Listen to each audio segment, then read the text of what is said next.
Hello and welcome back to another video for Final Fantasy XIV with me, Meoni. This time we're looking at the special site for patch 5.55, which of course is coming just around the corner, and I hope you're all incredibly excited for that as much as I am.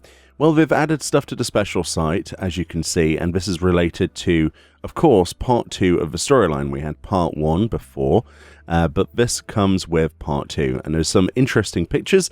We also have, with a close friend, grievously wounded, and deadly primals at large, the Scions face a bitter struggle. Newfound alliances with Tiamat and the Amalja provide a glimmer of hope, but with a world at stake, will this be enough?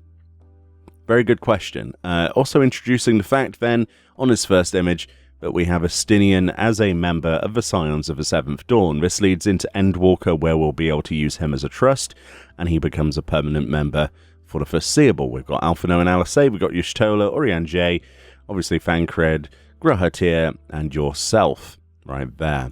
The second image then is of Alice seemingly tearing up. Sorry, Alphino. I don't know why I said Alice. Alphino tearing up, presumably then at the thought of everything, or maybe somebody has died. I don't know. I don't want to speculate too much on that one. I'm sure other people have ideas. I just hope that he's okay. He just looks like he needs a bit of a hug. So if anybody wants to give Alphino a hug, you'll have to wait until the patch day. Additionally to that, then, we have the new gameplay changes, including, of course, as we scroll down, to Zadnor. This is the new Save the Queen battlefield as part of the Resistance Weapons series added in the patch. It says the 4th Legion has been forced to retreat north to the barren plateau of Zadnor, but the arrival of their imposing flagship gives the Resistance pause, clearly a sign of desperation, or so one would hope. Both sides have been pushed to their limit, but who will emerge as the victor as the battle for Bosnia reaches its bloody climax? And we have some pictures here, of course, with Balsekian, or whatever his name is, and the other one. The second image then, this is actually of Zadnor. We've got the ship docked in the distance there, with this bridge, this Garlean branded bridge that we'll be walking over. This is one of the critical engagements. This is obviously Belias being added to as a critical engagement. Yoshi P during the keynote mentioned how this in particular was going to be a tough fight. You'll also notice that some of the armor that people are wearing, we've got Penello's outfit over here, for example, and you know, other recognizable 12 armor sets. Then we've got this one here, again with Penello as an archer on this Aura mail, and we've got this giant robot. This is inside the actual 48-player assault.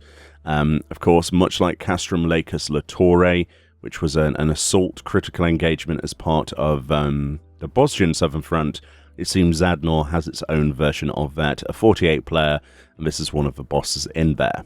So that's all the hype. Seems we're inside the airship this time.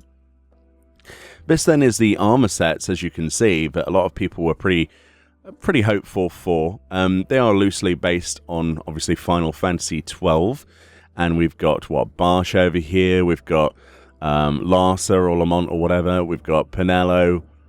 I don't know, there's some really interesting bits here. There's a bit of a recolor thing going on here.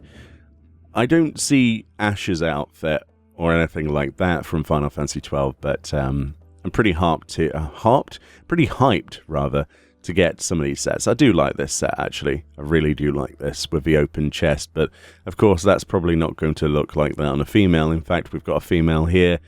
That's still pretty good. I like that. I just wish it was that colour as well. But, I suppose it will be, won't it, actually, depending on what gender your character is. But looking pretty good. I like these armor sets. You might disagree, but being a Final Fantasy XII nerd and loving that game and the series of Ivalice games, I think that this is really cool. I really like that. That's the last image for that. Then we have the systems section. We have the announcement that the PlayStation 5 version is going to be coming out of beta. That's already been live at the moment. But in 5.55, the official service officially begins for PS5. Hopefully people have been enjoying that. Again, on the 25th of May 2021. Is when that goes live. If you've not tried the PS5 version and you have a PS5, There's no reason not to. Full 4K support and, you know, lots of loading time increases and stuff like that. All of the usual buzzwords that we've looked at before. We have a performance mode update for Bards, showing this guitar, obviously. It says, Fender guitars make their way to the world of Final Fantasy XIV and our latest collaboration. The Bard's performance actions now include the ability to play a Final Fantasy XIV model Stratocaster electric guitar. Select from a range of styles, from a crisp, clean tone to the kind of distortion that electric guitars are known for, and even use special techniques such as pick sliding and muting. Fender and Stratocaster are trademarks, blah, blah, blah, blah, blah. This is that wonderful image, of course, of the Aura and the Ellison rocking out in Ishgard with their fancy new guitars.